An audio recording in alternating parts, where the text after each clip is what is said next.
All right, today we're going to explore a really powerful idea. What if I told you that our biggest crises, I'm talking everything from our own personal anxiety to, planetary collapse, what if they aren't separate problems at all? What if they're all just symptoms of one single, really deeply ingrained way of thinking? Let's dive in and break this down. You ever get that feeling? You look at the world, you see climate change, you see the social division, you feel that rising anxiety, and you just kind of think, are these things really separate? A lot of us have this gut feeling that there's got to be some deeper pattern connecting it all. Well, it turns out that pattern has a name. The source material we're looking at calls it the Great Forgetting. And the core idea is pretty simple, but it's huge. Our entire civilization might be built on a giant mistake, a learned belief that we're separate. Separate from each other, separate from nature, separate from the whole shebang. Okay, so to really get our heads around this whole idea of separation, we've got to start by looking inward. Right into the machinery of our own minds. Let's look at how we build this sense of a separate self, moment by moment. So, let me introduce you to something called the Default Mode Network, or DMN for short. The best way to think about it? It's your brain's inner storyteller. Seriously, this is the part of your brain that fires up when you're daydreaming, thinking about yourself, replaying memories, or worrying about the future. It's the little voice in your head that's always going, me, I did this, I should do that. It's literally the part of the brain that builds our sense of being a separate person. So, the big question is, how much time do we actually spend lost in this inner storyteller mode? Well, a huge study in the journal Science decided to find out, and the number they came back with is kind of staggering. Get this, our minds are wandering, totally driven by this default mode network, for almost half of our waking hours, 47%. Just think about that. For nearly half the day, we're not actually present in the here and now. And here's the kicker. All that mind wandering, it comes with a cost, a big one. The same study came to a really clear conclusion. A wandering mind is an unhappy mind.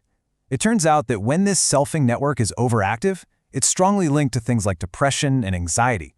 So the very same part of our brain that gives us this strong sense of me can also be a major source of our own suffering. How wild is that? But, this intense focus on being a separate self, it's not just some random quirk of our brains. Nope, it's an idea. It's a story we've been telling ourselves and building on for thousands of years. So let's zoom out from the neuron and take a look at how this pattern got built up through history. This wasn't an overnight thing. It was built up piece by piece. You can go way back to the agricultural revolution, which really introduced the concept of mine versus yours through private property. Then you fast forward a few thousand years, and you get philosophers like René Descartes, who basically made it official, saying the thinking mind is totally separate from the physical body. He literally drew a line between us and the world. And then, much more recently, in the 20th century, you have guys like Edward Bernays, the father of PR, who basically weaponized this feeling, engineering our desires to make us constantly look for happiness in buying more stuff. So an idea that starts in our brains, gets baked into our culture. Well, it doesn't just stay in our heads, right? It leaks out. It shapes the physical world we build around us. And this is where that abstract idea of separation slams right into some very hard, very real physical limits. Okay, just look at the consequences on a planetary scale. What you're seeing here is the Planetary Boundaries Framework. It's basically a scientific report card for the planet's health, the safe zone for humanity to operate in. And because we've treated nature like it's just some separate thing over there for us to use and exploit, we've already blown past 6 of the 9 critical safety limits. And it's not just the planet's health systems, it's our power source too. This chart shows something called EROI, that stands for Energy Return on Energy Invested. The easiest way to think about it is like this. How much energy do you get back for every unit of energy you spend to get it? Back in the 1930s, for every 1 barrel of oil's worth of energy we spent, we got 100 barrels back, an amazing return. But today, for regular oil, that same 1 barrel investment only gets us about 15 back. Our energy piggy bank is getting harder and harder to fill, and that makes the very foundation of our complex society, well, a lot more shaky. So, when you put it all together, this pattern of separation, this thread that runs all the way from our own brain cells to the entire biosphere, it's brought us to a tipping point, a genuine crossroads, and we're now facing a fundamental choice between 2 totally different ways of seeing the world and our place in it. On the one hand, we've got the path we've been on. Let's call it the path of separation. This is the world where competition is king, where humans are seen as separate from and better than nature, and where the goal is just endless growth no matter the cost. But there's another option, a path of remembering our connection. This path is all about cooperation, about understanding that we are part of nature, not masters of it, and it focuses on balance and healing. And here's the really hopeful part. This isn't just some abstract philosophical choice. We can actively choose to walk that path of connection. There are actual, evidence-backed practices that help us do it. Remember that overactive default mode network we talked about at the beginning? Well, things like meditation have been proven to quiet it down, pulling us out of that constant inner chatter and into the present moment. And it's not just meditation. Getting out in nature, forming real, meaningful social bonds, helping others, even losing yourself in a creative project, all these things do the same thing. They help dissolve that illusion of being separate and remind us we're part of something much, much bigger. So it all really comes down to this one final question. The world we live in right now, with all its problems and all its beauty, was pretty much built on this idea of separation. The real challenge for us, and maybe the most important task of our entire generation, is to figure out, can we remember how to connect again? And can we do it in time? Welcome back to The Deep Dive. This is the show where we take a huge stack of complex sources, all the research, the articles, the clashing opinions, and we really try to boil it all down to the core insights you actually need to make sense of the world. And if you've been feeling lately, that the world's just throwing too many crises at you at once, you've got ecological collapse over here, this pervasive anxiety and mental health crisis over there, social fragmentation. And they all feel connected somehow. Exactly. Connected, but just impossibly complex to even think about solving. If that's you, you are definitely not alone. And that feeling, that sense of overwhelm of a million different problems all screaming for your attention, that is precisely what we're getting into today. Okay. Our sources are making a really bold claim. They're arguing that the problem isn't that we have dozens of separate crises to solve one by one. Right. The core insight is that all of these things, the ecological, the psychological, the social issues, they all share a single underlying root cause. Which is? A deep, culturally constructed sense of radical separation. The source material actually has a name for this, right? They call it the Great Forgetting. That's the one. The forgetting of our fundamental interconnection. And our mission today is to connect those dots, to connect the neuron to the biosphere. I like that. So we're synthesizing insights from, some really different fields of research here. On one side, we've got the micro level. We're talking about individual consciousness, drawing from the latest neuroscience, philosophy. And on the other side, you have the macro level, the huge planetary view. We're pulling from planetary science, systems theory, economics. The goal is to literally map the mechanism. How does what happens inside your head manifest as a crisis in the global systems we all depend on for survival? And we should be clear about how we're approaching this from a standpoint of, intellectual honesty. The source material can be read at a few different levels. It can. There's a speculative reading, for instance, that posits consciousness as some kind of fundamental unified field, which is interesting, but not what we're leaning on. No. And there's a second level, the phenomenological one. This one's more grounded. It's about how practices like meditation can reliably produce these experiences of unity, of less self-focus. And you can actually measure the changes in the brain. Right. But for our argument today, we only need the third, and I think the strongest reading, the pragmatic one. The pragmatic one. Okay, what does that mean? It means you don't have to sign up for any metaphysics or spiritual beliefs to follow this. The pragmatic reading just states that physical systems are measurably interconnected. We can see that. Ecology, thermodynamics. Exactly. It's just physics. And because that's true, it means that acting as if we are all interconnected produces systematically better, more resilient, and more sustainable outcomes. So we only need that third reading. We just have to accept the physical reality of the systems we live in. That's all it takes. So if you only remember one thing from this whole introduction, let it be this. Separation thinking fails the physical test. It's not just a moral issue or a spiritual flaw. It's physically, demonstrably unsustainable. And that's where we need to start, with the hard reality. All right, let's dive in. Okay, so let's ground this whole conversation in material reality.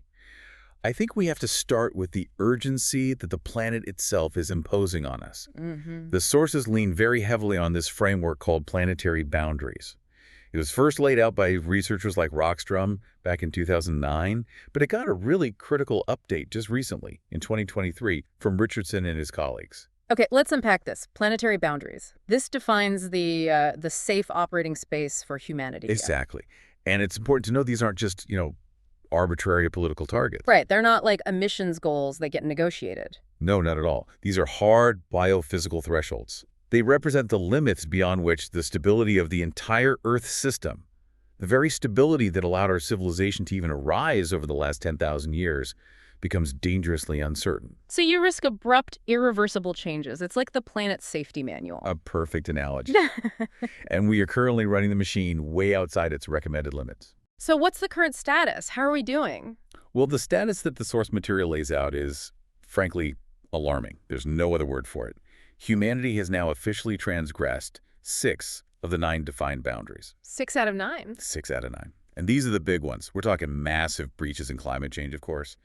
Biosphere integrity, that's basically biodiversity loss and extinction rates. Which are off the charts. Completely. Then there's land system change, like deforestation, freshwater use, the biogeochemical flows, that's the nitrogen and phosphorus cycles from agriculture mostly. Yeah. And the introduction of novel entities. Novel entities, what's that? Think plastics, microplastics, persistent industrial chemicals, all the stuff we've created that the biosphere has no idea how to break down. Wow. 6 out of 9. That's not just a small mistake. That's a profound systemic failure. It points to a complete inability to manage our global commons. It does. But here's where it ties directly back to our theme of separation thinking. The key consequence is the total failure of linear, isolated problem solving. Separation thinking, whether it's in an economics department or a government ministry, it treats the atmosphere as one thing, the water cycle as another, and industrial output as a third. Separate inputs, separate sinks. Right. But the reality is that when you transgress one of these boundaries, you immediately start to destabilize the others through these cascading feedback loops. Can you give us a concrete example of that? How does one failure cascade into another? Absolutely. Let's take the land system change boundary. So think about large-scale deforestation in the Amazon. Okay. From a separation perspective, that's a problem of, timber extraction or clearing land for cattle. But in reality, it's not just a biodiversity crisis. It fundamentally alters the regional water cycle. How so? The forest creates its own rain through a process called evapotranspiration. When you cut it down, less moisture goes into the atmosphere. This changes rainfall patterns thousands of miles away.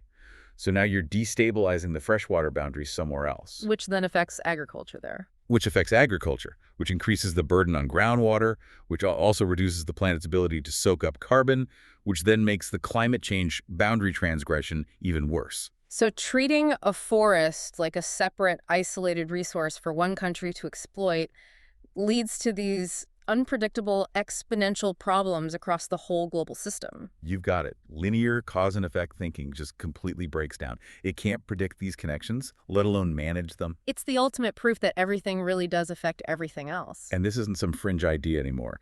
Major global bodies are finally waking up to this. The World Economic Forum, in their 2024 Global Risks Report, for example, they rank the top 4 global risks as extreme weather, critical changes in Earth systems, biodiversity loss, and resource scarcity. And they explicitly state that these are all just different faces of one interconnected crisis, a crisis that comes from treating the Earth as a separate extractable commodity. That really sets the scale. Okay, let's layer on the second major material constraint you mentioned, which is thermodynamics.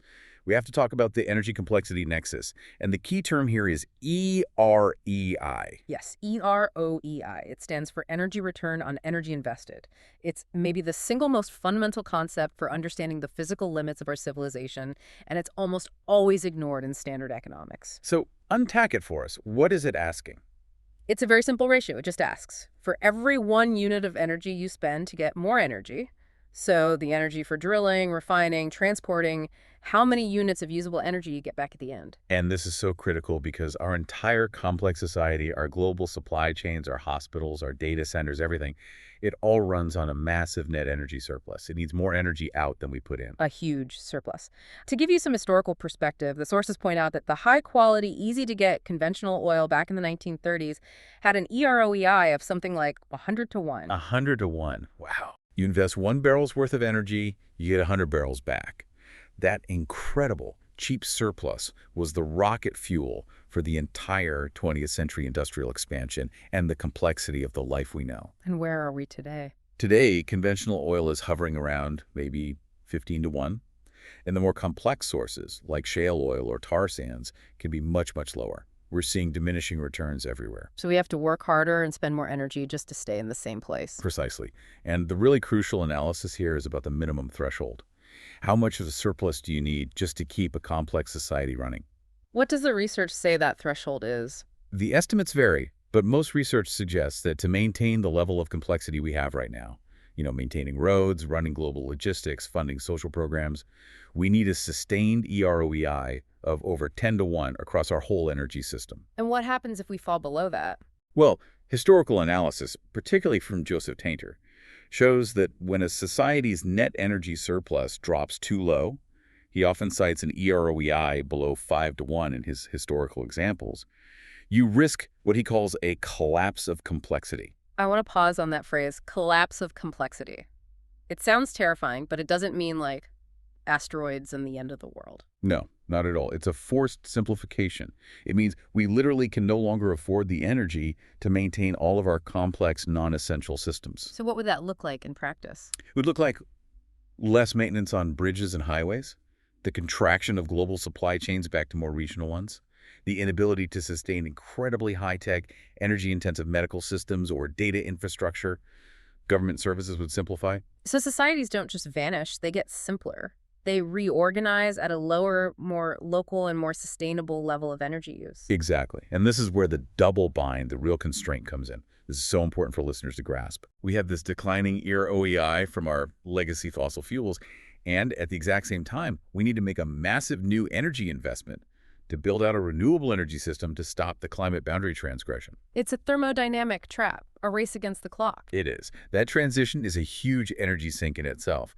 We have to spend our remaining high EROEI fossil fuel energy to build all the wind farms, the solar panels, the batteries.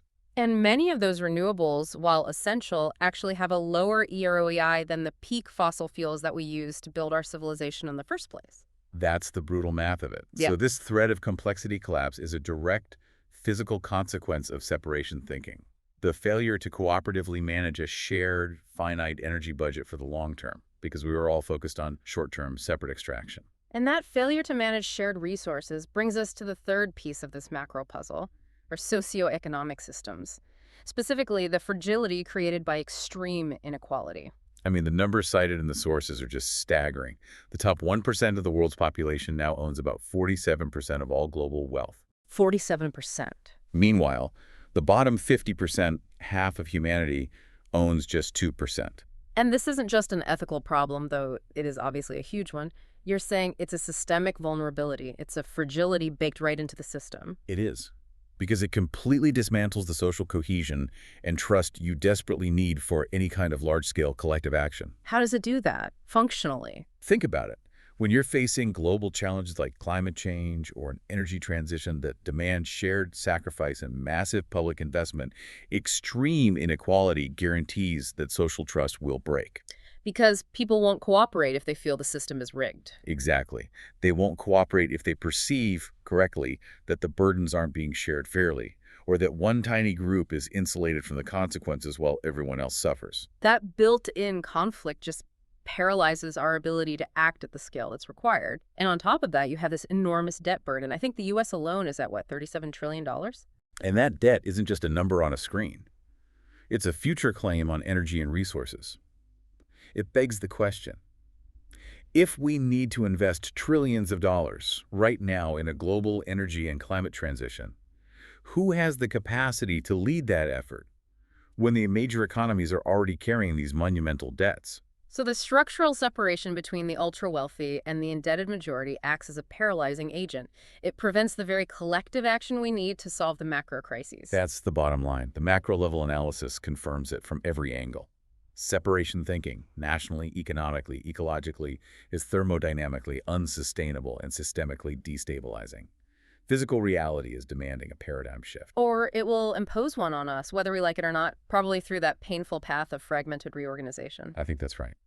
Okay, so we've established the hard material urgency of the macro crisis. Planetary boundaries, energy inequality. Now we have to shift our focus inward. Because the two are, as you said, inextricably linked. The separation we see out there in the world, in our economies and ecosystems, it really begins inside the brain. specifically with something called the default mode network, or the DMN. We had to zoom right in. From the biosphere down to the operating system of the mind. So what is the DMN? The DMN is a constellation of brain regions. The medial prefrontal cortex, the posterior cingulate cortex, a few others. And they all synchronize their activity. They light up together when you are not actively focused on an external task. So when you're just sitting there daydreaming or thinking about your life. Exactly. When your mind is wandering, its primary job, its main function, is to construct and maintain our continuous narrative sense of being a separate self. The unified I. The I that persists through time. The DMN activates when you're engaging in self-referential thought. What does this mean for me? When you're thinking about your past, your autobiography, and crucially, when you're planning your personal future. It is, quite literally, the engine of the ego. And this stands in stark contrast to another network, the task positive network, or TPN. The sources really emphasize this inverse relationship. That contrast is essential. The TPN is what lights up when you are focused on something outside of yourself. Solving a puzzle, playing an instrument, listening really intently to this conversation. Okay. And when the TPN is highly active, the DMN is typically suppressed. They're like two ends of a seesaw. So that feeling of flow, when you're completely absorbed in an activity and your sense of self and even time just kind of dissolves, that's a state of TPN dominance. That's TPN dominance and DMN suppression, yes. Whereas our normal waking state, which is characterized by a lot of self-concern and mind-wandering, that's DMN dominance. And the research seems to confirm what philosophers and meditators have been saying for centuries. The self isn't some solid, static thing in our heads. Not at all. The DMN-driven self is a construction. It's a process, not a thing. And it seems to be designed for survival utility. Neuroscience, people like Damasio, they can't find a single spot in the brain that is the self. It just emerges from this network activity. So it's not a CEO in the brain. It's more like an overstressed firewall. That's a great way to put it. It has to constantly monitor for threats, filter information, and plan for the future, all while maintaining these really strict boundaries between me and not me. And like any firewall that's in constant overdrive, it starts to create problems, which leads us straight to the link between DMN hyperactivity and psychological suffering. This is one of the most consistent findings in clinical neuroscience over the last decade or two. Excessive, uncontrolled DMN activity correlates directly with mental distress. Okay, give us an example. In depression, for instance, hyperactivity in parts of the DMN is strongly correlated with rumination. Getting stuck in those negative loops about the past. Yes, just replaying mistakes and regrets over and over.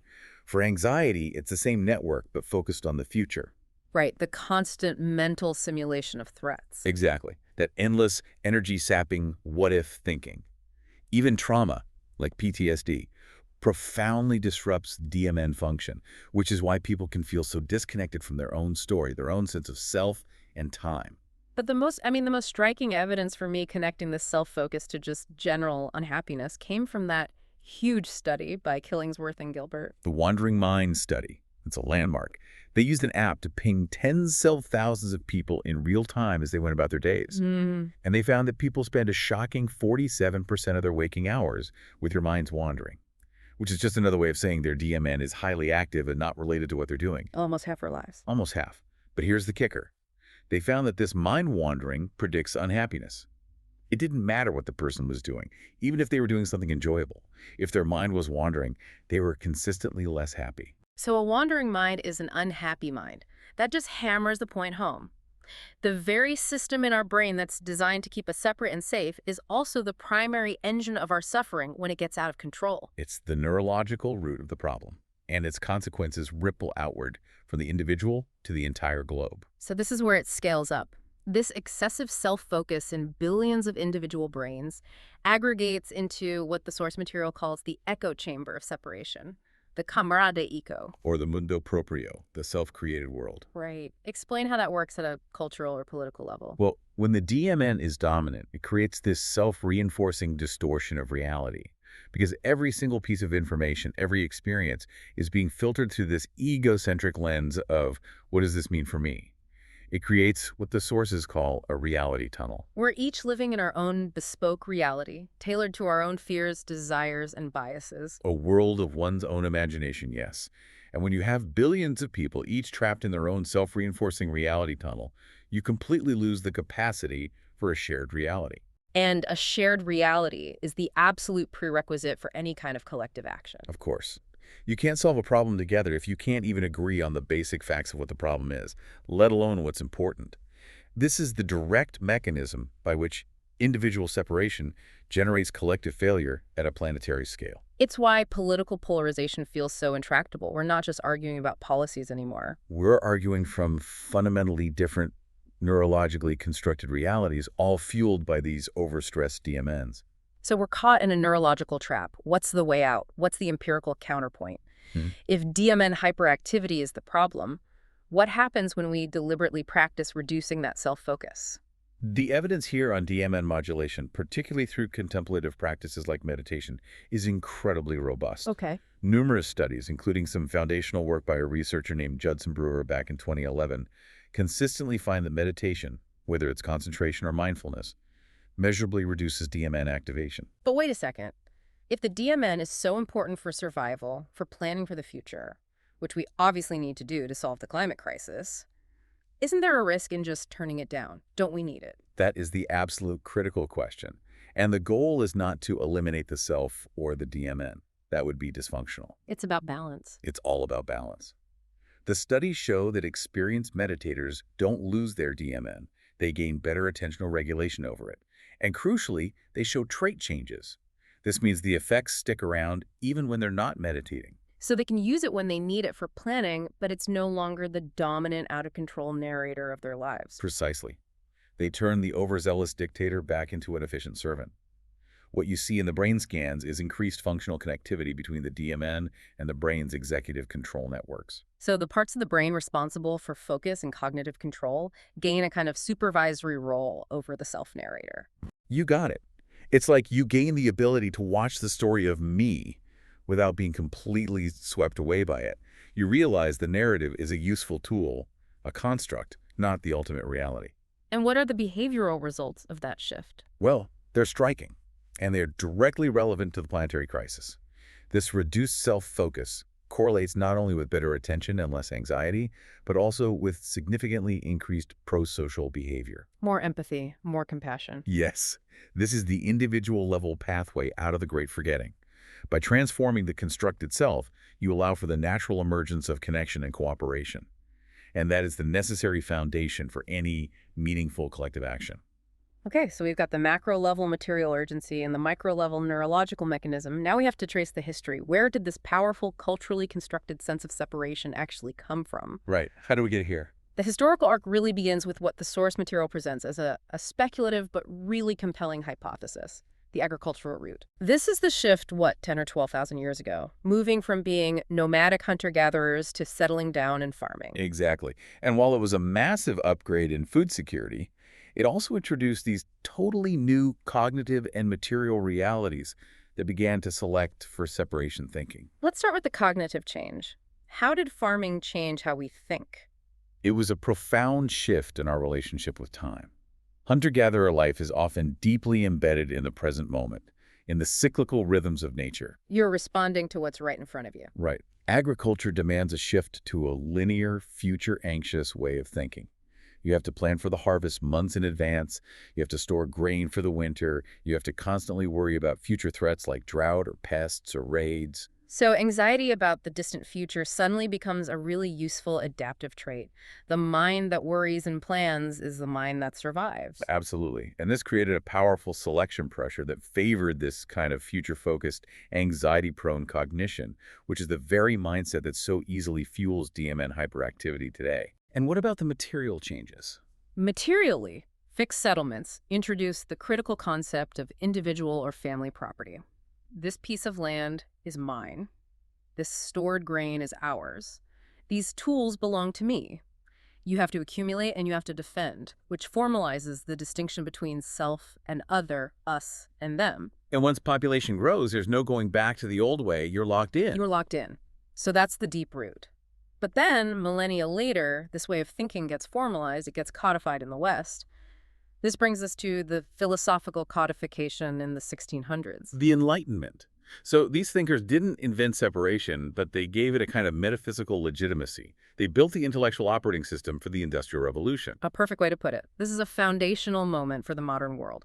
And you have to start with René Descartes in 1641. He's the one who establishes this radical mind-body dualism. Res cogitans and res extensa. The thinking substance, the mind, the self, is fundamentally separate from the extended substance, the physical world, the body. And that subject-object split was incredibly powerful for developing objective science. You need the observer to be separate from the observed. Incredibly useful.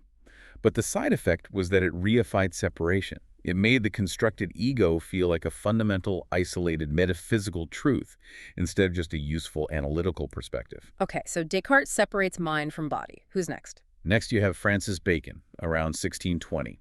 His whole project was to establish the new scientific method. And crucially, he framed nature not as a living system to be in harmony with, but as a problem to be solved, something to be commanded and controlled. He's the one who links knowledge with power over nature. Yes, he establishes the extractive, dominating relationship to the natural world that defines our macro crisis today. Nature's just dumb, dead matter, waiting for human intelligence to master it.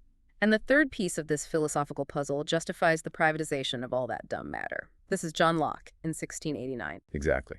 Locke develops what's known as the labor theory of property. He argues that when a person mixes his labor with a natural resource, say by clearing a piece of land, he removes it from the commons and makes it his own private property. So this is the philosophical and legal justification for enclosing the commons, for privatizing land, water, everything. It codifies the idea that individual acquisition is more important than collective stewardship. It does. So you have these three thinkers, Descartes, Bacon, Locke together. They create this intellectual framework that systematically privileges separation at every level. Yep. Mind from body, human from nature, individual from the collective. This is the intellectual blueprint for the Great Forgetting. But it's important to note the sources are really clear that this view was challenged almost from the beginning. There's a whole critique tradition. Oh, absolutely. That context is vital. This wasn't a universal, unchallenged idea. In the 19th century, you have Karl Marx identifying the concept of alienation. Right, workers being separated from the products of their labor, from the process, and ultimately from their own human nature. It's an economic articulation of separation. A powerful one. And later, in the 20th century, you have the philosopher Martin Heidegger, who observes that modern technology enframes our reality. It reduces everything, a forest, a river, even a human being, to what he called standing reserve. Just a resource waiting to be exploited. Just a pile of resources, Right, yeah. which further alienates us from any kind of authentic relationship with the world. But the key insight from this tradition, the one that's really central to the source material we're looking at, comes from Erich Fromm. The having versus being dichotomy. Yes. Fromm, in the 50s and 70s, he contrasts these two fundamental modes of existence. The first is the having mode. Okay. This mode is all about possession, power, control, accumulation. Your self-worth is defined by what you own, what you command, what you consume. It's a mode of constant external seeking. And it sounds perpetually anxious. You can always have more or lose what you have. Exactly. It coordinates perfectly with DMN hyperactivity. The constant planning, worrying, comparing. And what's the alternative? The being mode. The being mode is focused on experience, on presence, connection, creativity, and a sense of sufficiency. Your self-worth comes from within, from your relationships, from the quality of your experience, not from what you own. It's inherently more satisfying and stable. And it correlates with DMN reduction and genuine well-being. And Fromm's diagnosis, which was written decades ago, is just chillingly accurate today. Our global crises stem from our collective, institutionalized addiction to the self-reinforcing and ultimately unsustainable having mode. And once that psychological and philosophical framework is in place, it gets weaponized. It gets amplified by systems designed for what's called the engineering of consent. We move from philosophical ideas to mass manipulation, and the central figure here is Edward Bernays. The father of modern public relations, and Sigmund Freud's nephew, not coincidentally. Not coincidentally at all. He explicitly took his uncle's psychoanalytic insights and applied them to mass persuasion. His goal, and he stated this in his 1928 book Propaganda, was the conscious and intelligent manipulation of the organized habits and opinions of the masses. He's the one who systematized the idea of engineering desires. Instead of selling people what they need, you link your product to their deep, unconscious, irrational longings. The classic example is him framing cigarettes as torches of freedom for women. He didn't sell tobacco. He sold the idea of social liberation. And the pattern is always the same. keep people seeking externally, keep them feeling incomplete, dependent on a product or a system to feel whole, rather than trusting their own inner experience. And the modern descendants of Brené's work are, of course, the entire attention economy. Social media algorithms, 204/7 advertising. They are all systems that reinforce separation by creating endless new external needs, by constantly triggering our DMN-driven need for social comparison, and by distracting us from the reality of our inner lives or our collective problems. And the technology itself isn't neutral in this. It actively shapes how we think. This brings us to technology as consciousness shaper. Marshall McLuhan's famous insight, "the medium is the message," is so important here. He argued that the technology we use isn't just a pipe for information, it fundamentally restructures our consciousness. So the invention of the printing press, with its linear lines of text, helped create a linear, logical, individualistic way of thinking, the perfect mindset for the Enlightenment and the scientific revolution. Yes, but what does digital media create? Fragmentation. Distraction, a performative identity where we're constantly seeking external validation, likes, views, comments. It's like a machine designed to drive the DMN's social functions into overdrive. And Neil Postman warned us about this back in 1985 in his book, Amusing Ourselves to Death. He argued that when all of public discourse, from politics to news, gets framed as entertainment, a civilization loses its ability to engage seriously with complex reality. Everything just becomes a spectacle. A performance. So the technology, driven by the logic of the having mode and guided by the techniques of consent engineering, just amplifies our disconnection at every turn. So it's this long, continuous arc. A material shift in agriculture creates a cognitive bias. That bias is formalized by Enlightenment philosophy, it's amplified by industrialization, and then it's weaponized by modern propaganda and technology. And it all constantly reinforces that neurological drive towards separation. The personal suffering and the planetary suffering are, at the end of the day, just two sides of the very same coin. So given this convergence, the macro constraints are tightening, the micro mechanism is running in overdrive, the current trajectory is clearly not sustainable. Right. Something has to give. And the source material uses a kind of scenario architecture to map out the possible futures. They're based on a few critical uncertainties, but the main ones are the speed of the crisis versus the speed of our cooperation and technological adaptation. So let's walk through the possibilities here. What does Pathway A, which they call fragmented reorganization, look like? They say this one is highly plausible. It is. Pathway A is basically the failure of global cooperation. It's a continuation of the trends we're already seeing. Rising geopolitical fragmentation, the Thucydides trap between established and rising powers, resource nationalism. Every country for itself. Every bloc for itself. Global trade contracts, nations prioritize their own short-term interests over global stability, and any meaningful cooperation on climate or the energy transition just fizzles out. And what's the end result of that path? The end result is an uncoordinated, messy, regional collapse of complexity. Exactly what Tainter's work would predict. The energy cost of maintaining these vast global systems, shipping, finance, communications, just becomes too high. So things simplify. They become more local, more regional. Yes. You might see some pockets of localized resilience, but it comes at the expense of global prosperity, stability, and our ability to solve planetary-scale problems. It is the logical endgame of separation consciousness playing out on the world stage. Okay, that's a pretty grim but plausible future. What about Pathway C, technological reconfiguration? This sounds like the tech optimist's dream, the Hail Mary pass. It is. This path assumes we get some kind of radical technological breakthrough that fundamentally changes the material constraints we just talked about. Like viable nuclear fusion, or a true artificial general intelligence. Exactly. Something that could provide near-limitless clean energy or hyper-efficient resource management. But even if that happens, this pathway presents a critical fork in the road, a bifurcation. The utopian C1 versus the dystopian C2? Right. C1 is the post-scarcity utopia. Abundant energy and benevolent AGI solve resource allocation, clean up the planetary damage, and provide universal material security for everyone. This could, in theory, remove the material driver of the having mode. It would make the being mode economically possible for everyone. It could, but the danger of C2, the techno-authoritarian path, is just as real, if not more so. How does that play out? If the underlying paradigm of separation and control persists, then these same incredible technologies get deployed for social control, algorithmic governance, extreme surveillance capitalism, enhancement inequality, where only the rich can afford to upgrade themselves. You get a super intelligent system optimizing for the wrong self-serving goals. The ultimate separation machine. A perfect, efficient prison, optimized for the having mode forever. Which brings us to the last path, Pathway D, regenerative realignment. This is the most desirable one, but it also sounds like the most demanding. It requires a fundamental shift in our thinking. It does. Pathway D requires a deep cultural and systemic shift away from the goal of endless growth and toward the goal of balance and ecological integration. So this is where you bring in new economic models, like Kate Raworth's donut economics. Exactly. The goal of the economy shifts from just maximizing GDP to operating within the planet's ecological boundaries while still meeting everyone's essential human needs. It also means integrating non-Western knowledge systems, like the Andean concept of Bren Vivir. Which means good living, but not in a material sense. No, it means living in harmony with your community and with nature, rather than defining success by individual accumulation. It's about shifting the cultural default from the having mode to the being mode.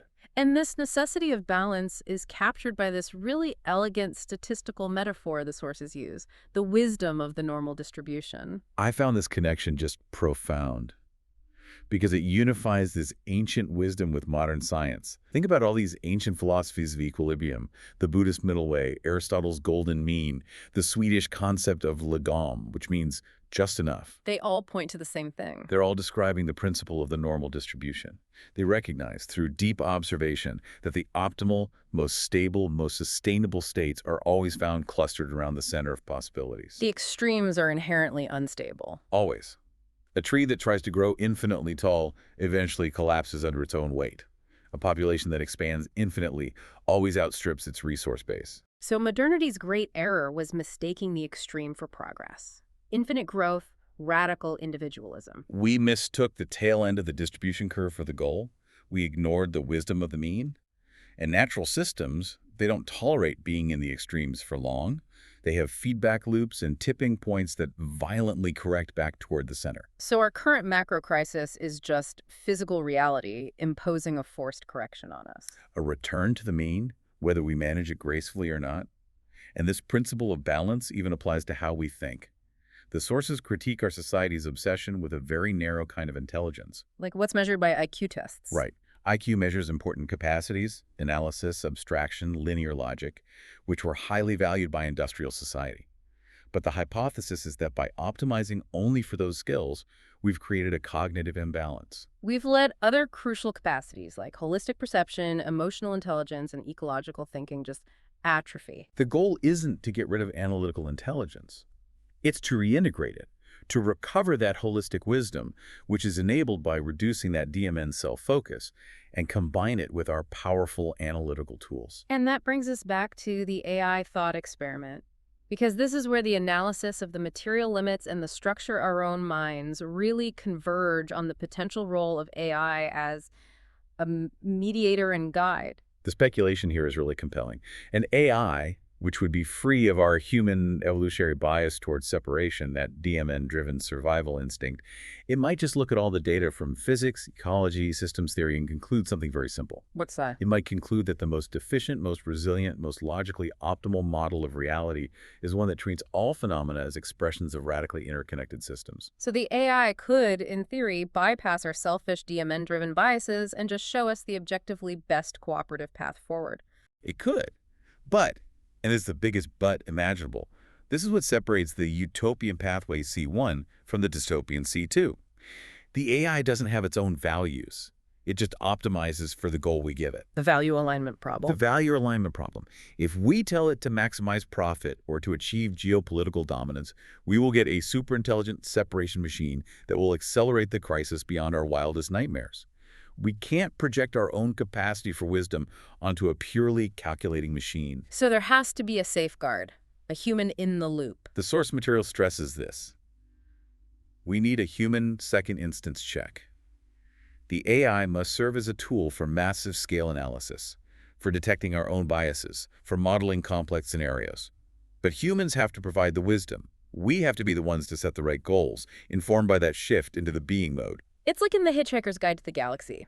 The computer gives the answer 42, but they didn't understand the question. We have to have the wisdom to ask the right question first. Exactly. The solution isn't human consciousness or artificial intelligence. It's integrated intelligence. the machine for analysis and scale, and the transformed human consciousness for setting the goals and providing the moral compass of connection. Okay, so if that's the diagnosis and the possible futures, what does this all mean for action right now? We've got the material constraints, we've got the cognitive biases. Where do we actually intervene to make a difference? For that, we turn to Donella Meadows' brilliant framework on high-leverage intervention in the system. She identified 12 places to intervene, and she ranked them by effectiveness. And most of our efforts, most policy, most activism, it focuses on the lowest leverage points, right? Almost always. We're always tweaking subsidies, changing a tax rate, adjusting the rules of the game. These are important, but they have very little power to change the system's fundamental behavior. So where are the truly effective intervention points? The high leverage ones? They're at the very top of her list. The most powerful leverage points are changing the goals of the system and changing the paradigm out of which this system arises. So we have to shift the overarching goal of our society away from just GDP maximization and toward well-being, resilience, and ecological health. Yes, and even deeper than that, we have to shift the fundamental paradigm, the shared set of beliefs, from separation to interconnection. And what's the highest leverage point of all? Level 1 on her list. The highest leverage point is the power to transcend paradigms, the ability to step outside your own dominant worldview and see that it is, in fact, just a worldview, the ability to see how your own mind constructs reality. And this is where the neurological analysis and the systemic analysis just lock together perfectly. They converge completely. Contemplative practice, the work of regulating the DMN, is what enables that highest leverage point. By seeing the constructed nature of the separate self, we gain the freedom to stop mistaking the separation paradigm for objective reality. It is the ultimate act of liberation. So we need a strategy that works on multiple levels at once, from the neuron all the way out to the biosphere. It's a both-hand approach. It has to be. So what are the immediate practical actions on the individual level? Individual action is all about consciously practicing a shift from the having mode to the being mode. That means things like a daily contemplative practice to learn to regulate the DMN. It means deep nature immersion to reinforce that experiential connection with the living systems we're part of. It means a conscious reduction of consumption. And it means prioritizing deep, meaningful social connection, which we know is one of the strongest predictors of health and resilience. Okay, that's the inner work. What about the collective action needed to actually change the institutions and the paradigms out there? On the collective level, we need to be strategic and focus on creating social tipping points. Research shows that you often only need a committed minority of around 10% to start shifting social norms, and a critical mass of about a third of the population can make major cultural change pretty much inevitable. So we need to focus our efforts on what, specifically? On things like building local resilience hubs. These are like laboratories for testing out what sustainable connected models of living actually look like for food, for energy, for community. It means advancing polycentric governance, which is a fancy way of saying strong local autonomy, combined with the global coordination we need for global problems like climate. And it means leveraging these tipping dynamics in key sectors like finance, media, and education to make sure the new goals of well-being and balance get hardwired into the systems themselves. So the final synthesis is that you need simultaneous, integrated action at every single scale. It's a revolution of consciousness and a revolution of infrastructure at the same time. Exactly. The individual mechanisms of the DMN aggregate up into the collective behavior pattern of separation thinking. That pattern then manifests as the planetary scale consequences we see in the transgressed boundaries and our energy fragility. The transformation has to happen everywhere at once.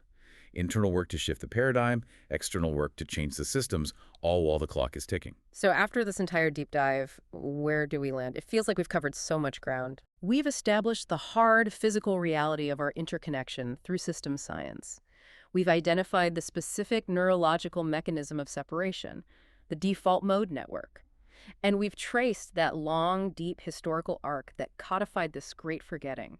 And we've seen that the most pragmatic path forward, the one that leads to systemic resilience, demands this integration and balance, using powerful tools like AI for analysis, but relying absolutely on a transformed human wisdom, a wisdom derived from this fundamental consciousness change. It seems like the most profound convergence of insights, that the most practical, logical path to planetary survival is also the most direct path to individual and collective flourishing.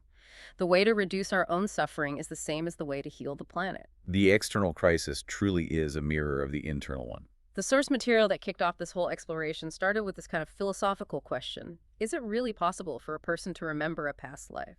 And I feel like we can reframe that question now through the lens of everything we've discussed. The sources suggest that maybe remembering past lives isn't about accessing some memory from another body in another time. Maybe it's a powerful metaphor. A metaphor for what? A metaphor for recognizing that the sharp, impermeable boundary we feel between my consciousness and other consciousness is nothing more than a functional, useful construction of the default mode network.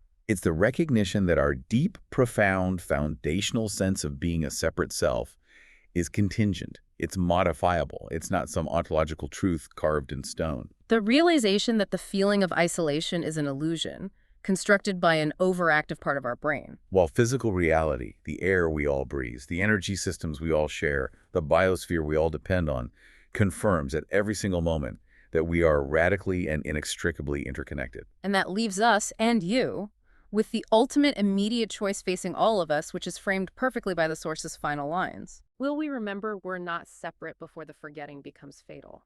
Transformation is possible, but the window is urgent, and the responsibility to begin that shift is distributed across every single one of us.